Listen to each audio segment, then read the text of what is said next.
observation, l'observation d'une chrysalide qui est apparue sur un rebord de fenêtre chez moi, qui est restée à peu près accrochée un mois et demi.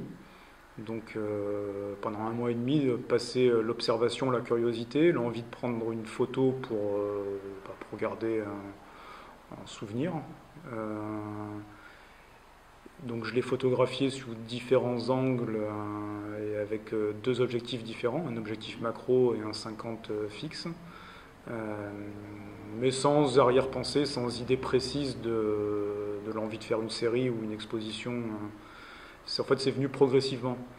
Donc après, j'ai commencé à en sortir une sur l'ordinateur, à retravailler un peu les textures, à zoomer à l'intérieur de la photo pour voir ce côté organique qu'on retrouve sur la chrysalide.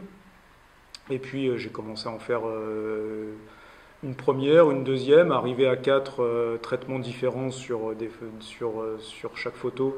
Je me suis dit pourquoi pas aller à 10, au moins ça me fera une série sympa à exploiter.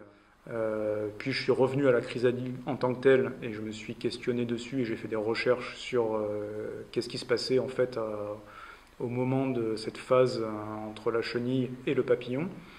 Et c'est là que j'en suis venu à faire un parallèle entre le fait de faire une photo et cette création naturelle avec une phase de transformation et de gestation de quelque chose qui apparaît sous terre avant d'arriver dans les airs. Donc un photographe, pour moi, c'est le regard qui prime avant tout, avant d'avoir un appareil photo performant ou un sujet ou un modèle, c'est l'observation. Donc mes différentes phases de gestation par rapport à ce projet, c'est partir de l'observation, la prise de vue, la réflexion, donc tout le travail de traitement sur la chrysalide, pour arriver jusqu'à l'exposition de ces 11 photos, qui est une exposition donc de l'ordre de l'éphémère puisqu'elle n'a duré qu'une semaine, comme le papillon qui est un être éphémère qui dure 2 ou 3 jours. Donc le parallèle entre les deux m'intéressait sur un regard naturel sur un être de la sorte.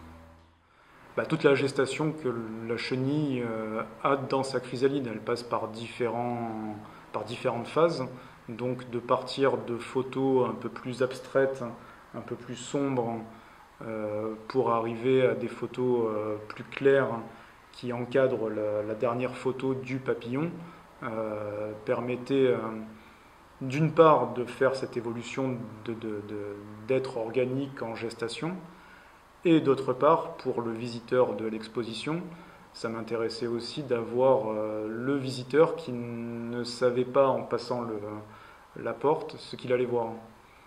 Donc ça m'intéresse d'interpeller le regard des gens sur quelque chose qu'ils n'ont jamais vu. Et les voir évoluer vers la photo du papillon, et que là il y a un déclic qui se fait, ah oui c'est une chrysalide. Donc d'entendre, ah mais c'est quoi, c'est un mollusque, c'est quelque chose qui est sous l'eau, c'est une photo, c'est graphique, c'est une chenille, ah il y a un papillon, ah donc c'est une chrysalide. Donc voilà, cette évolution est aussi intéressante à appréhender.